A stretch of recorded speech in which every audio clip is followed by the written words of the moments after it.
I guess really to recap on episode 13. So episode 14, today we're gonna be talking about emotional intelligence. At the end of episode 13, we were talking about emotional intelligence, but then we kind of ran out of time. And emotional intelligence relating to challenging common thoughts, we thought was like super important, and didn't want to not share the information that we had to share during that episode. So we decided to designate a full episode to emotional intelligence, as we both think it's extremely important with whether it be your professional or your personal life, and just really explaining the thought process behind what is emotional intelligence, because I don't know if everybody really even fully understands that concept and what it means, and how it plays a role in not only how you receive information, but how you deliver information, and so on and so forth. So with all that said, let's go kick it off. Sid. For sure, man. Let's get into the, which really I think really to start off is maybe we should just explain what your definition of emotional intelligence is, and then I can no doubt, man. So I became knowledgeable of emotional intelligence during my master's program. So I had no familiarity with emotional intelligence and the idea of it until I got into the program, and they were speaking about it, how it was coined by a gentleman named Daniel Goleman, and it really just gave the insight as far as the emotional intelligence, your EQ, and comparing it to your IQ, and then just having a very specific, I guess you would say, specific detail as far as how it worked within your professional career, and also within your personal life as well too. And so ever since then, I would see it, through different podcasts, different business people talking about it as well, and it really began to resonate with me over time, with just the understanding of it. How things like your empathy goes into how you approach your career, or how you approach your relationships, or whether it goes into just the emotions from your anger, your happiness, all of these different feelings, and how they really play a part in how you address situations. And I think, as humans, obviously we're emotional people, but really grasping a full understanding of how that impacts so many different areas of your life and of your well-being, man, it's just so critical to really have that understanding, man, and really just be comfortable with processing emotions and assessing your emotions, and really wanting to know more about how you can, do better in certain situations. You know what I'm saying? So for me, it's been something that really everybody has used for years. It's just took somebody to kind of put some sort of educative structure to it, just to kind of highlight it and give it more which I almost argue, though. I don't really think everybody use it. And I guess when I kind of explain so like, I don't have like necessarily a pinpoint moment like how you just had, where like, you were able to say when you were going for your master's, and they were essentially teaching emotional intelligence, and I didn't even know that. You just educated me on the guy who coined the phrase, because I didn't even know that. So I didn't really have I guess a pivotal moment or point or something where I learned what emotional intelligence was. It was kind of always more so for me, like, I was always very mindful about how I made people feel and then how they would respond to me based off that, right? And Right. then with that also being said, knowing like, okay, if I want like for instance, if you want something, right? Like you're not gonna be rude to the people. Well, you shouldn't be rude. It's not a Yeah. smart idea to be rude to the people who like serving your food, right? Right. Oh Or yeah, for fixing sure. your food, or so you know what I mean. Yeah. So Yeah. it's like I if wouldn't you want to do that. right, so if you're looking for certain outcomes, it's in your best interest to um behave or act a certain way that Right. can aid in you getting the outcome that you want, right? That you And want. I don't Yeah. even mean this from like a manipulative standpoint, just Right. No. No. No. like No. when you're dealing with people, like if you piss somebody off, they way less likely to want to deal Want with to you or do work something with for you, you. or, Yeah. you know what I mean? And I've always, like you used the word empathy, I've always been very empathetic and like kind of, you know, got a soft spot for people to a certain extent, where like if somebody is sad or kind of going through certain things and like kind of,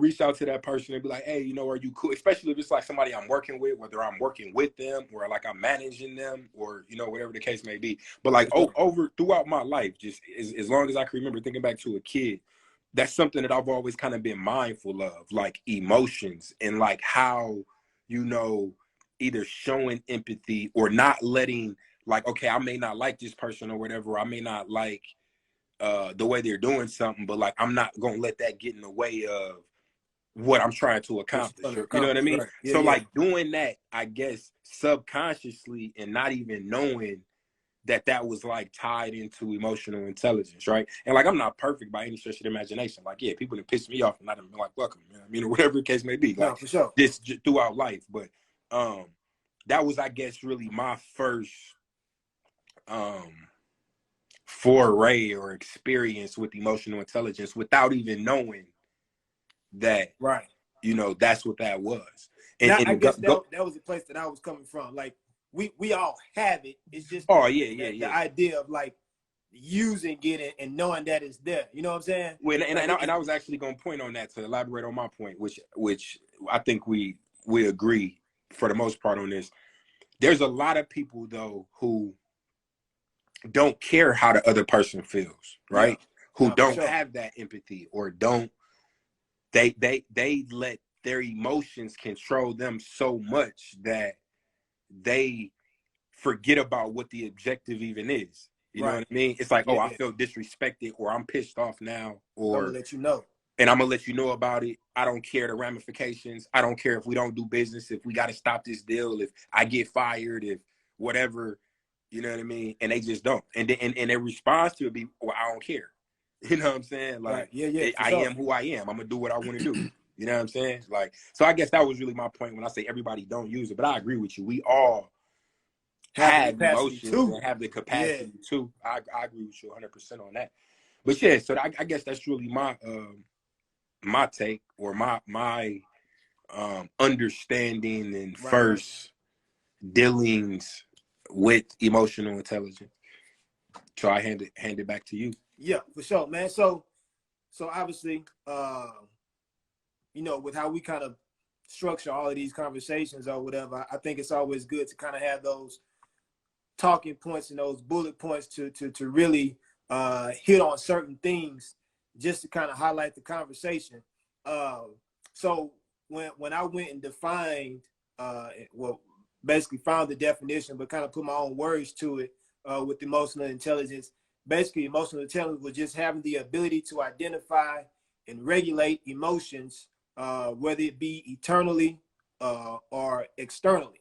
You know what I'm saying? And so whether it's from people on the outside or something you're feeling on the inside, but being able to identify those emotions and being able to regulate them is essentially what emotional intelligence is. You know what I'm saying? And so with that understanding, obviously, we're no psychologists or no doctors and studies, but one of the cool things about learning, you learn through experiences and you figure out certain things that work for you, certain things that don't. You know, you become privy of certain topics like emotional intelligence. And if you're a person who's a lifelong learner and really value development, you know, certain things you kind of like will look at and see how it can kind of correlate to your own experiences. You know what I'm saying? When you educate yourself on certain topics in certain areas, think about your own experience. You're like, you know what? Like you were saying, like, man, I've been using my emotional intelligence, and I didn't even know I was doing it.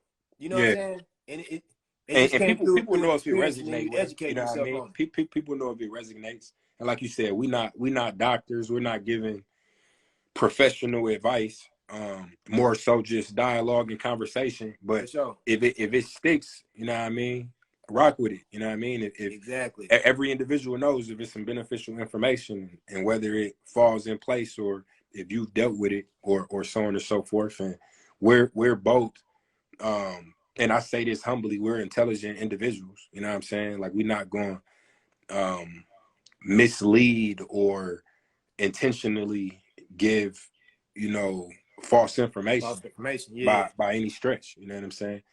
And I think we both are real good at dealing with emotional intelligence as well. You know what I'm Oh saying? yeah, for sure, bro. Pretty level-headed individuals. You know what I mean? I used to be a hothead. I learned. You know what I'm It saying? don't help, man. That's something that I have to really kind of. I don't think I've ever really necessarily been a hothead. I know I can have a temper when I feel it's needed and necessary. But man, what I've kind of learned over time, just through growth and just maturing, is just the significance that it plays in your health. You know what I'm saying? Like when you respond in a certain way, and this kind of goes into what I was going to define, um, an extension rather of the definition of emotional intelligence, but awareness and management. You know what I'm saying? And understanding those aspects of emotional intelligence and how your self-awareness and your social awareness plays an impact into that, and how your self-management and relationship management plays an impact into that, and understanding that when responding in certain ways and when receiving information in a certain way, like how you go about handling that from a internal to an external standpoint makes such a significant difference as far as your overall health and well-being. You know what I'm saying? Like too much anger, too much frustration has such a negative impact on your body physically and mentally. I feel like at some point, you know, you got to get to a space where you just not allowing certain things to really penetrate that force field of good energy that you got. You know what I'm saying? Like Yeah, yeah. it just has to get to a point where you start to value more, like being conscious of how you respond, or how you feel, or what the potential outcome can be, especially when you start considering health. You know what I'm saying? And just well-being, because that once that goes to a negative, it ain't no good things to come out of that at all. Yeah, no, 100%. So with you speaking about awareness and management, I think it's a good segue. So to go along with the themes, right? So target practice. And you know, when you aiming at a target, it's all about the aim, right? And in this situation, aim is awareness, influences, and management. So to go back to personal awareness and management, and really how when it comes to your personal life, how does emotional intelligence like play a role, right? So in your personal life, emotional intelligence plays a role in like your decision making. And so like let's kind of like elaborate on that. So like we talk a lot about how you feel, and you had made the point, said you said internally as well as externally, right? So say you're say you have a disagreement with your significant other, and um I don't know. What's a good example I could give? Say tomorrow's Valentine's Day, right? Ooh, And wait. say the day before you have a disagreement with your significant other, and you're mad at your significant other for whatever the disagreement is. What it was is really irrelevant to the point. So now, next day rolls around, Valentine's Day. Now you can do two things, right? You can, let it be water under the bridge. Like, we had a disagreement. I'm cool. It's Valentine's Day. It's about love. Us coming together, appreciation for each other, so on and so forth. Or you can let it drag on, right? And then you can be petty. You can, okay, you pissed me off yesterday. I'm not doing nothing for you. You come to the crib empty-handed. Right. You can't come to that crib empty-handed. Whatever the case may be. So that's like an example of you letting your emotional intelligence get in the way of your decision making. And now that can present itself in a bunch of different ways. It don't have to be your significant other. It can be your best friend. It could be your mother, your father, your aunt, your uncle, your best friend. It could be somebody you don't know. It could be somebody that you might have gotten to a little road rage incident and gotten to an argument with somebody, and that alters your mood. And now you're in a negative space, and now you're bringing that energy either into the home or, another public setting where you may get into an altercation with somebody else, because now your mood's already altered, right? So it's really about, when it comes to emotional intelligence and your decision making, is you should not make decisions when you're emotional. Right. And that's really what it comes down to. And in the book Think and Grow Rich, or no, it wasn't Think and Grow Rich. It's Rich Dad, Poor Dad. He talks about the rich dad gave advice that basically, when you make decisions when you're emotional, like, your IQ is low. You're not making smart decisions. You're making emotional ones, right? So, and that's a hard thing to do sometimes, because it's hard to either, one, wait to make the decision, or two, to be able to separate your feelings from logic, right, in the moment of when you're dealing with the emotion. You know what I'm saying? Yeah. So that can be like a very complicated thing to do. But I think it's important to be mindful of how emotional intelligence plays a role when you're making decisions, right? Yeah. And I'm speaking a lot on negative emotions, which it does not only relate to negative emotions. It can also relate to positive emotions. You hear people all the time say, everybody familiar with just saying, I'm on cloud nine, like, things are going good. Like, I'm a firm believer in the law of averages. So whenever there's a lot of bad going on in your life, some good's coming. You know what I'm saying? Like, I'm just a firm believer in that. So, but when you're in a very good space or on cloud nine, you can also make bad decisions just off the fact that you're so happy and willy-nilly, you know what I mean? And you're not necessarily thinking something through all the way, right? And you may be more likely to do something that you may later regret in the, the like going to buy that new car. You said what? I say, like, going to buy that new car. No, or whatever. Or I give a real life stripper. I say a real life stripper. I'm thinking about two things in one. I give a real life examples. I got a homeboy, when he go to the strip club, he can't control himself. You know what I mean? Man. He just get a couple drinks, have a really good time, and every time afterwards, I shouldn't have spent that. I shouldn't have did. Like, but it's one of them things where in the moment, you know what I'm saying? When he's, having a good old time and, feeling himself, them ladies probably making him feel himself a little, you know what I mean? And he can't control his, his emotions. That boy go out there and spend a whole mortgage payment. You know what I'm saying? And a car, pay a couple car notes. You know what I mean? Gas expensive. He done filled a couple tanks. Man, you know what I'm saying? Yeah, he sure did. But that's so it's not just, I just wanted to touch on the fact that it's not just negative emotions. It's also positive emotions. For sure. Both can play a role in your decision making, and you gotta think things through on both ends of that spectrum. And then, so the next aspect, which the decision making, and this one kind of goes hand in hand, like family matters, right? So when dealing, like the example I gave with your spouse or other members of your family, not letting, and this is, it's really, it's tough with family, because if anybody's gonna, if anybody knows how to rile up your emotions, or that you have a soft spot or emotion or feelings or emotions toward, it's gonna be family. You know what I mean?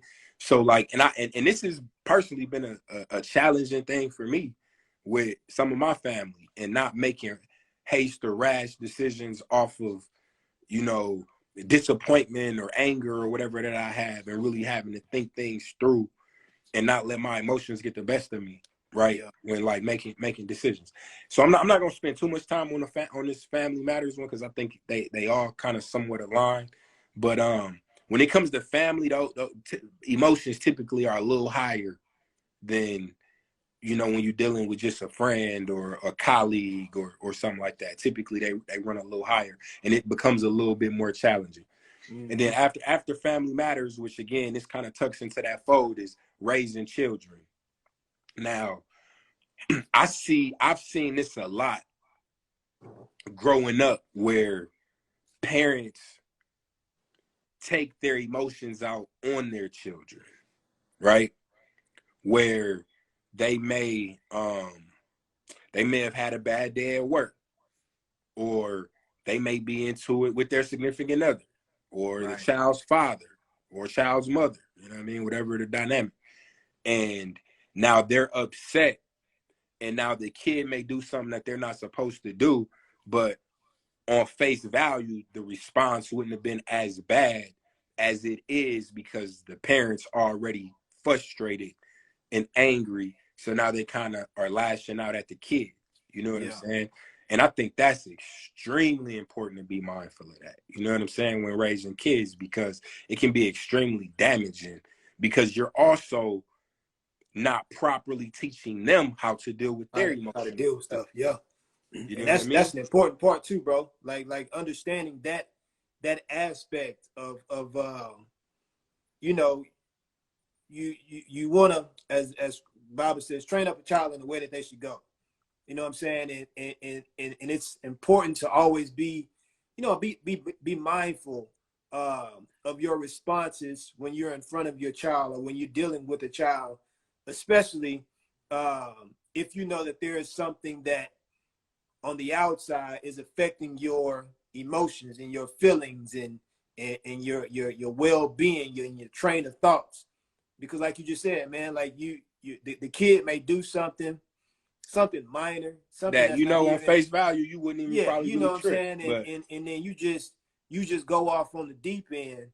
And one thing that I've kind of grown into to learning and having a better understanding of is the existence of power, right? And I look at certain things as a challenge, but I also look at it like, you know what? I don't want this situation to have power over me. You know what I'm saying? Like I don't want this feeling to have power over how I respond or what I do, because I'm only responsible for what I say, how I act. You know what I'm saying? And if I allow a situation to have a significant power over me, and how I feel is the best approach to it, it's like I lost that battle.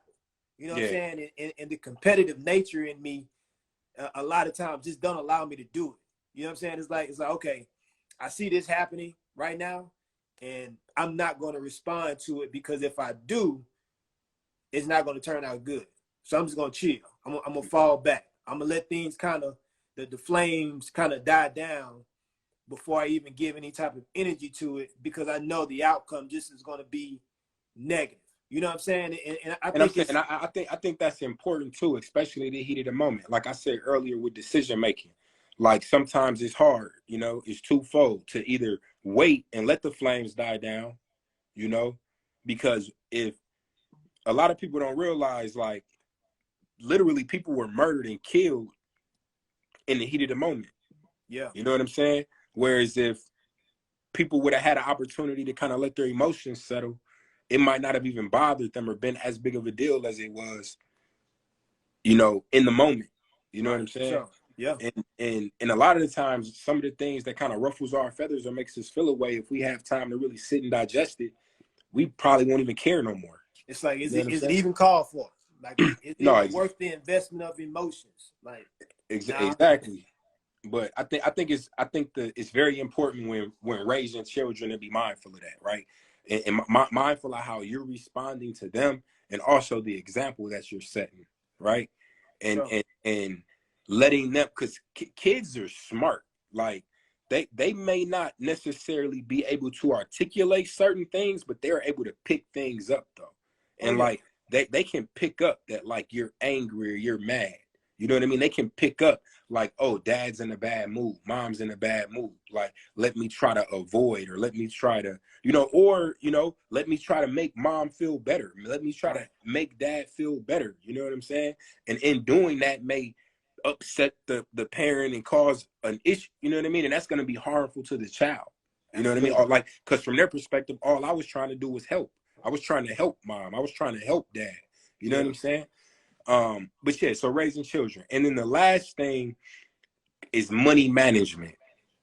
And I think this is super important because I don't think a lot of people realize how much their emotions has to do with their financial literacy and how they move with money, right? Yeah. I think most of us get excited and happy when we come into some money, right? That's just a natural, you know Fulfilling. what I Yeah. mean? Like payday is a thing, right? People, it's thank God it's Friday, it's pay, you know what I mean? Like Payday. it's payday, right? It's a thing.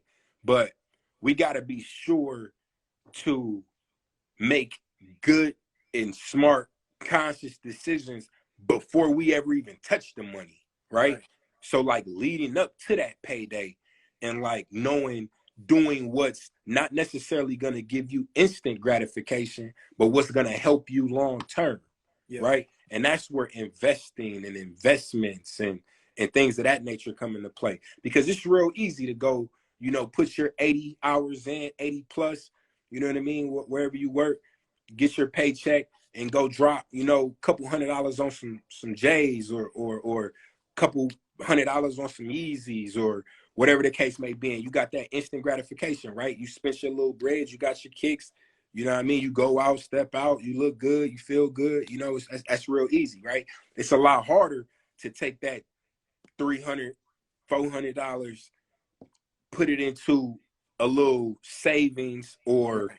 into an investment account, because there's no instant gratification. You know what I'm Right. saying? Like, yeah, you can go look at it, and depending on how long you've been invested, the shit may be down a little bit, which is going to be negative. You know what I mean? That's going to make you feel bad. Like, I could have just went and did this, right? But again, I think all of that comes down to your emotions and how you deal with it. You know what I mean? And how you view them, because Right. looking hindsight is always 2020, right? That's the saying. Hindsight is always 2020. If you knew better, you do better. And if you fast forward, if current day you look back and knew, if you put $100 aside, every paycheck for the last 5 years would have netted you 50,000 right now. I don't think too many people would say no, I wouldn't have did that. Nope. Right? But now, Yeah. right now, looking forward, for whatever reason, it's harder for people to comprehend that. And I think it's because of the instant gratification, like the Right. emotional aspect. It's like, well, I want to spend my money now, basically. You know what I'm saying? Which is crazy as that sounds, like I want it now. You know what I'm saying? Like, I could It's just, like, stay. What? Put it back. What? What?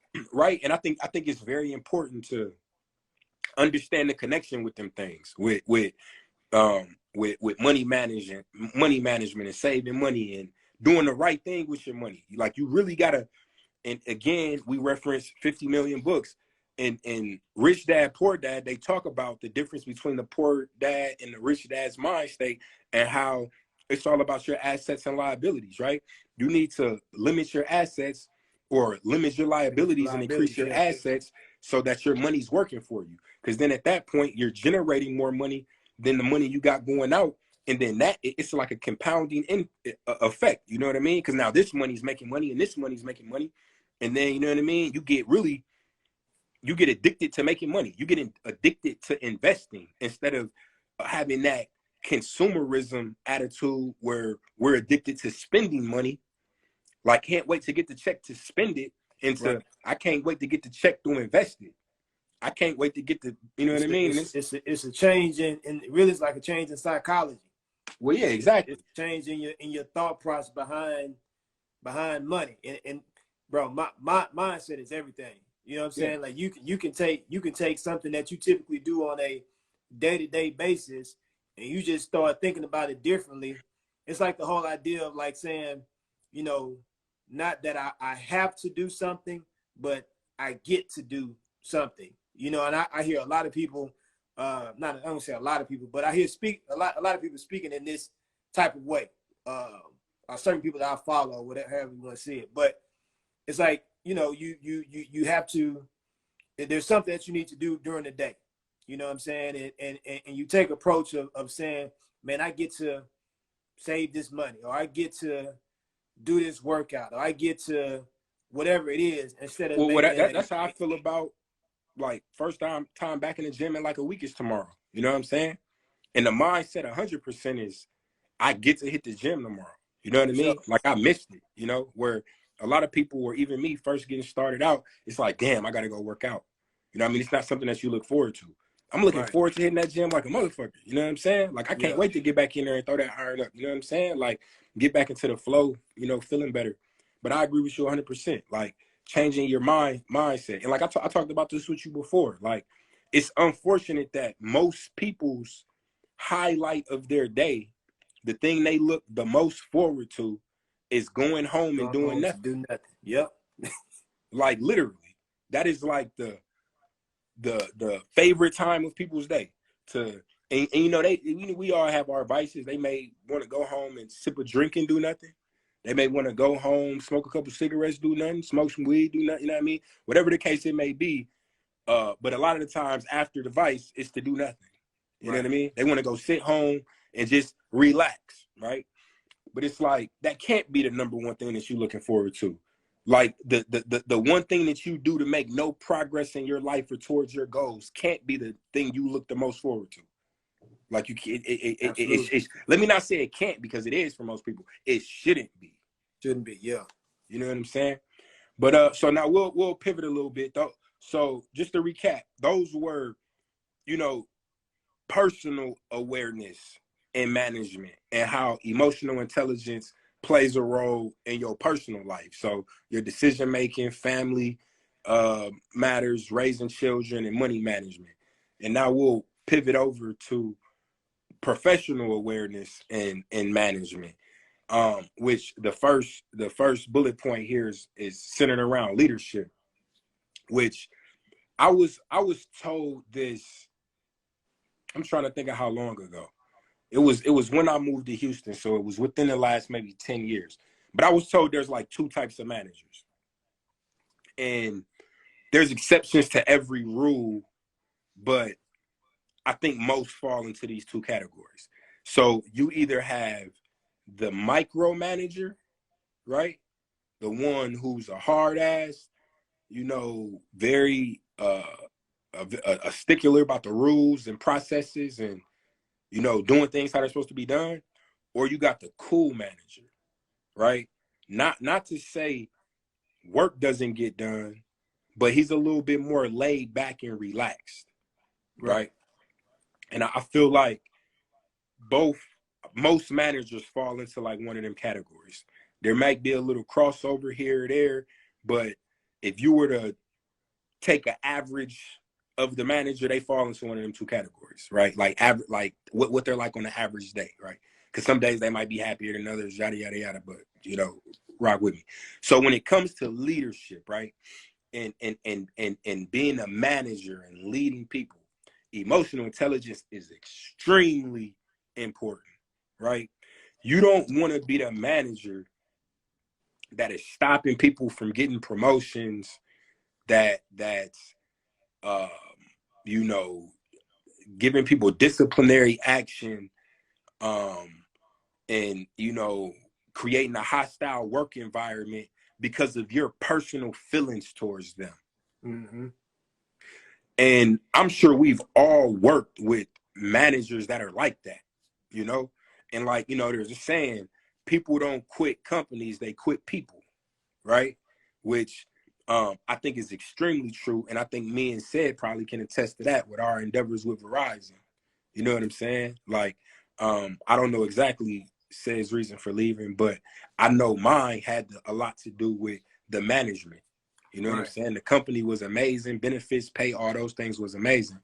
But the management that I was surrounded around was terrible. Like, just period, point blank. But when it comes to leadership, you have to remove your personal feelings out of the equation when you're leading people, right?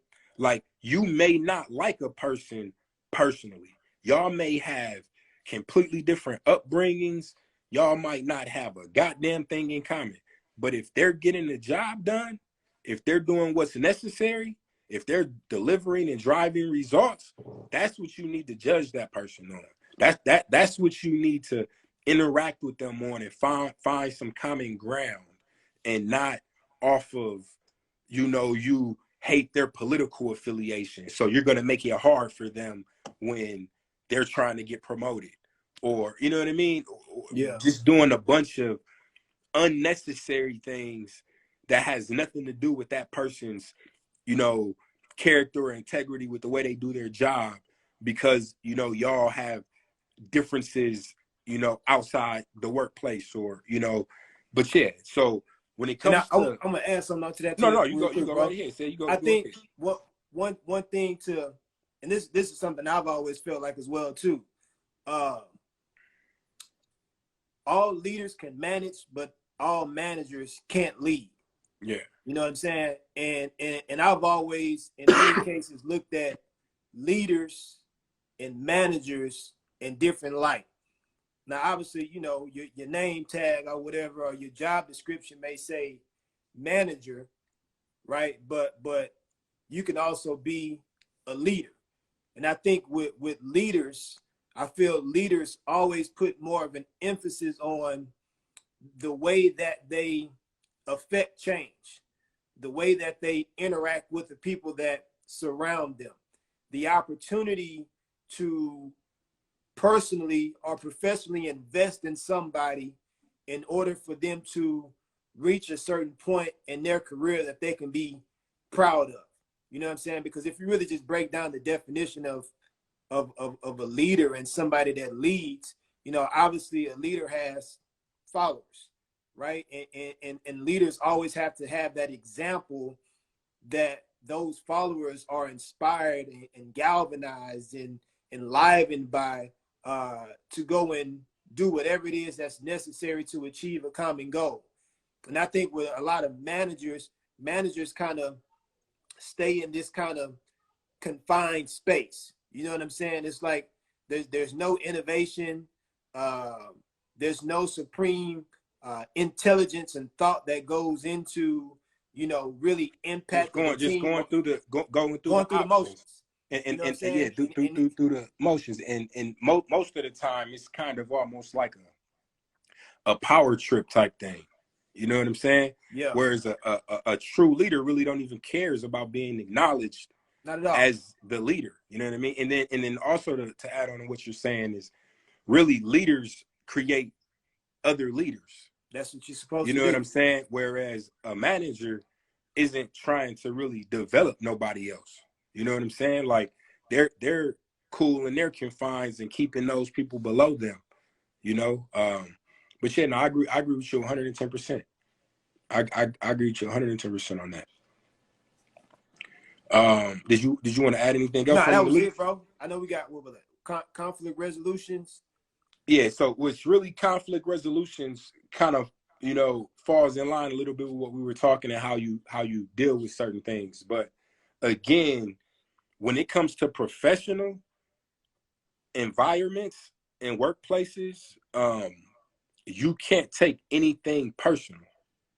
You can't, you know, when it comes to resolving conflicts in the workplace, you have to be as level-headed as possible, especially when you're in a leadership role, For or sure. when you're um responsible for managing others, you know. Correct. And a lot of times, even in professional environments, people let their emotions get the best of them and they make comments, or, you know, it's a very natural reaction when someone feels attacked or disrespected to try to go tit for tat, right? To try to throw a low blow or to try to jab the other person. And, you know, you don't want to say something that either one, you can't take back, two, get you fired, or three, just forever, you know, if you have to continue to work with this person, just, you know, severely severs the working Puts a relationship, bad where it's strain just on the very hard relationship. to work with a person. You know Yeah. what I'm saying? So just when it comes to conflict resolution, which again, you know, kind of goes in hand with the what we spoke about with leadership, it's important to make sure that you're separating your emotions out of your decision making. And there is nothing wrong with not making a decision right away. Now, don't let things drag on. When I say right away, I'm not talking like weeks, you know what I'm saying? But like giving it a couple hours or a day, you know what I'm saying?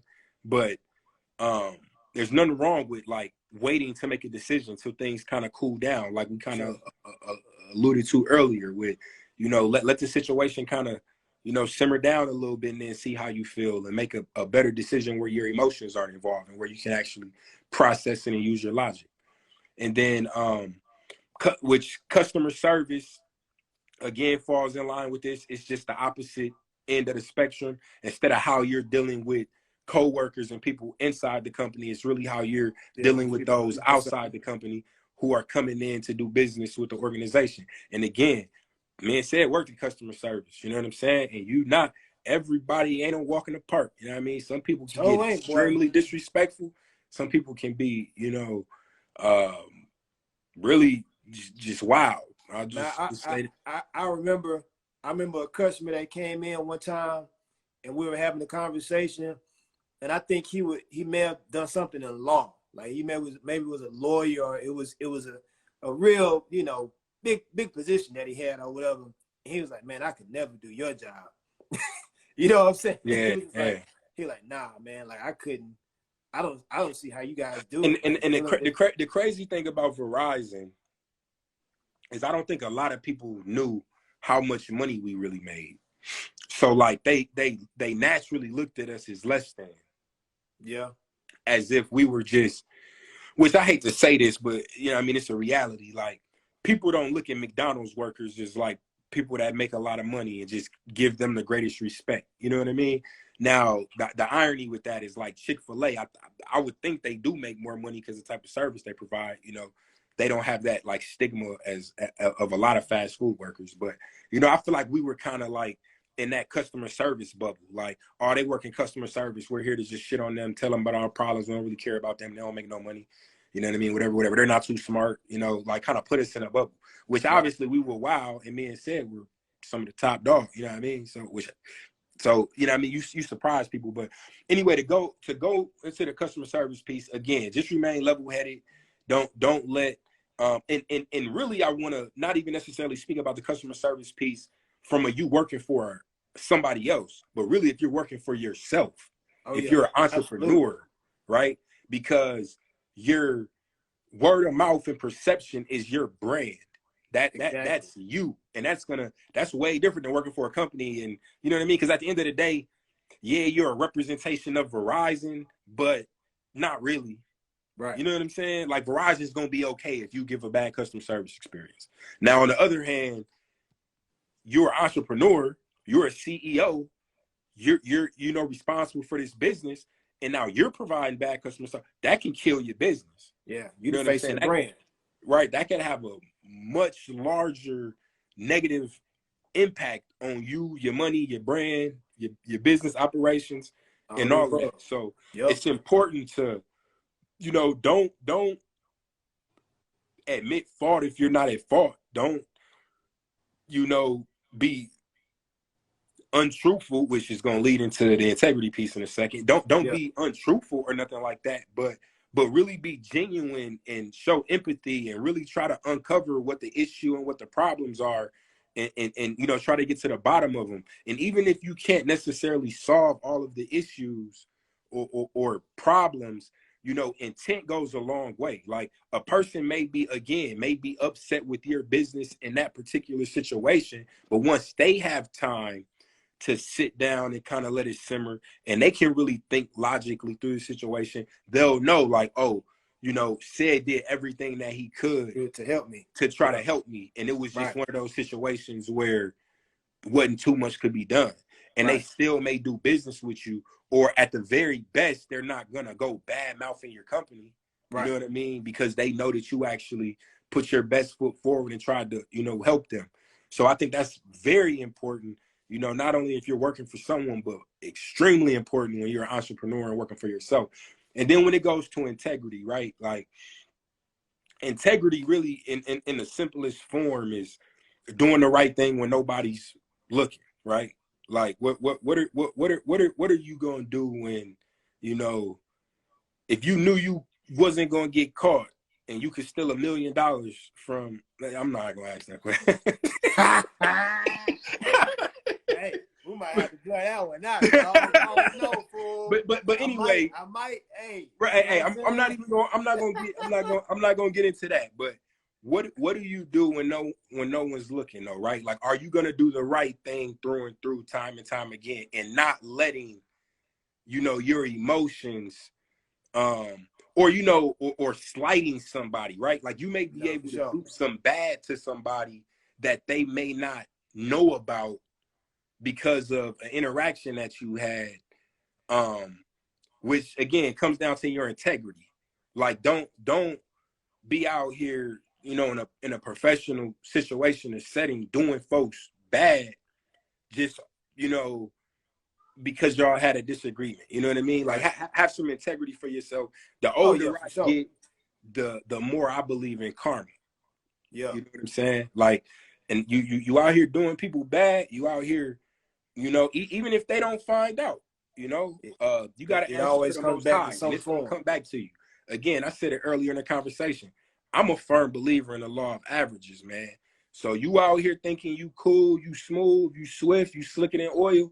You out here doing people bad, moving in, you know what I mean, situations. It's going to catch up to you. You know what I'm saying? You will get yours, and it's gonna come back tenfold. So just to recap on target practice and awareness, influences, and management. With personal awareness, we talked about decision making, family matters, raising children, money management, and then in the professional awareness and management setting, we talked about leadership, conflict resolution, customer service, and then integrity. And then I'm gonna let Sid go and take it away with fact checking and go ahead. Fact check. Hey, so did you? I don't know if you noticed this, but with fact check, you know, with the F, that was for feelings, and then the ACT was actions. That's where I got that from. Fact check, feelings and action. I just wanted to throw that out there. I don't know if you recognize. No, I didn't. But we got 9 minutes. Nah, you good, bro. So we're gonna do a speed drill. So basically, like you and I said, man, it's the idea of processing information, downloading it and offloading, what you receive and how you respond. And then, you know, with fact checks is basically asking yourself questions. Now, obviously, like you were saying earlier, a lot of times you can't process certain things as quickly as you may want to, or wait until certain things kind of happen before you respond to it. But it's always important to give yourself an opportunity to respond to a situation with the best frame of mind. You know what I'm saying? To get the most favorable outcome. Just like you said, when it comes like to customer service or trying to get something that you want, the way that you respond to a situation can always determine the response that you get back. You know what I'm saying? So when it comes to downloading information, and that's just receiving information, certain questions you can ask yourself. How does the information you hear make you feel? Or is the information or the person making you feel away? Or then also, where the source of the information coming from? A lot of times these things make a significant impact in the way that you respond, especially if you believe that this person is not somebody that you've really invested much time in, or if it's the opinions of people that you don't even know. You know, a lot of times I think a lot of people get their feelings hurt from opinions of people that have no dealings with their everyday routine or everyday basis. You know what I'm saying? And there's billions of people that are in the world, you know what I'm saying, for and allowing the opinion of one you know person. the saying, opinions is like, Yeah, everybody got one in their own hey, stick, man. you You know know what what I'm I'm saying? And saying? so Yeah. it's like Don't put like too much stock into other people's yeah, opinions, too especially if much they don't stock to other know what people's you got thoughts going and on. emotions is a detriment, especially if that person has no dealings with you at all. You know what I'm saying? And then also just understand the aspect of what you're hearing. How is it making you feel? You know what I'm saying? What type of emotion is it drawing from you? And if you're the type of person who understands your emotions from a sense of like, I know if I hit this trigger word, you know what I'm saying? And that's a big thing, triggers. Like I know if I hear this, I typically respond this way. And that comes into with emotional intelligence, man. Like when you're fully aware of certain triggers and certain words that you know generally affect you, and you can instantly identify those things, like we were talking about earlier, identify them and regulate yourself and manage your emotions so you don't respond negatively. Man, that goes a long way, right? And then And will aid in your growth will tenfold. aid in your growth significantly, for sure. And that just goes into offloading. And so, a question that you ask when you're offloading, that's just your responses or the way that you go about handling a situation.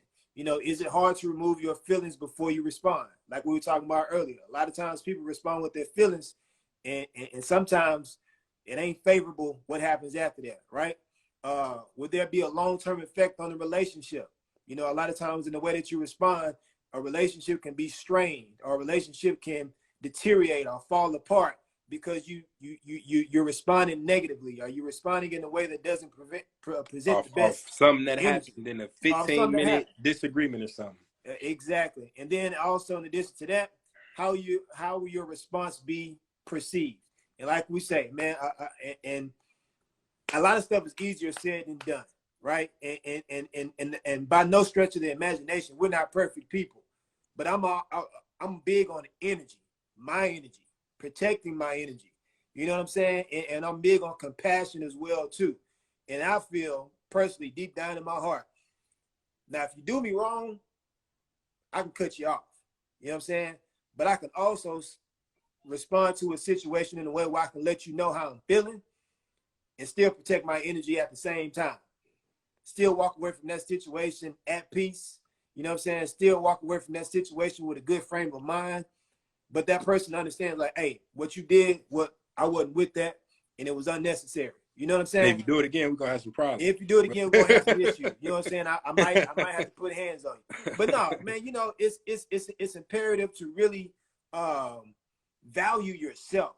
You know what I'm saying? Value your own feelings. I think that's important, bro. Value Valuing your yourself. own your own well-being, and take stock into that, because a lot of times people are going to be people. I don't care if it's family, friends, people you know, people you don't know. Everybody's going to have a response. Everybody's going to have their emotions. We all each individually live life through our own perspectives and experiences. You know what I'm saying? And somebody may respond or do something that you really don't appreciate, but who knows what their experiences is. You know what I'm saying? And based on their experiences, this is how they respond, right? And so in knowing that, and I feel this is the same way too, is when you go into battle with somebody and you know what they're gonna do, you know the response that they're gonna give you, you know how they gonna act based off of trends, behaviors that they've already had, you disarm them already. It's like, yeah, I knew you was gonna do that, but I just wanted to let you know that this is how I was feeling. You know what I'm saying?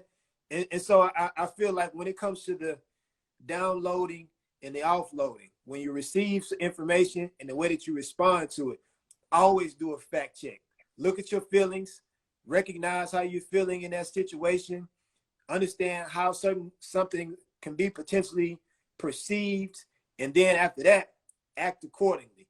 And if you're comfortable with how you acted in that situation and you can walk away from it, you feel okay, good. But at the same time too, man, just doing things with a heart of compassion, with a heart of love, you know what I'm saying? Really trying to help that individual.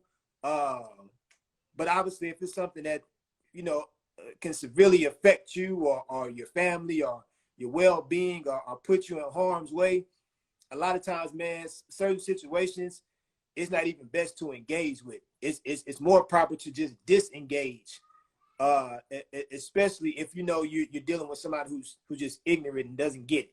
You know Yeah. what I'm saying? Because a lot of Just times kind it of takes stuck in their growth. mind and ain't even willing to grow or adapt or change. Exactly. It takes growth on another person's end for you to really be received in the way that you're presenting yourself. And a lot of people ain't in that space. And that goes back to what I was saying. Everybody experiences life at a different space and in a different place. And you have to understand the emotions or the reaction that you want to get from somebody may not be there. And that's it. Hey, And so that's how you keep it thorough. with all that said, I think we probably got like 45 seconds left. I appreciate you said. I think you did a great job with that. As always, a link to the kit is in the bio. So go ahead and check that out. And we got a lot coming. We sorry we missed y'all last week. Your boy was out with COVID. My boy back, man. It, Good to see you, dog. it wasn't because we didn't want to be here, and I'd have been cool to say would have did it without me, but my man didn't want to do it without me, and I love him and respect him for that. But with that being said, man, if y'all don't do nothing else, keep it thorough, and we'll holler at y'all next time. Deuces. Peace out.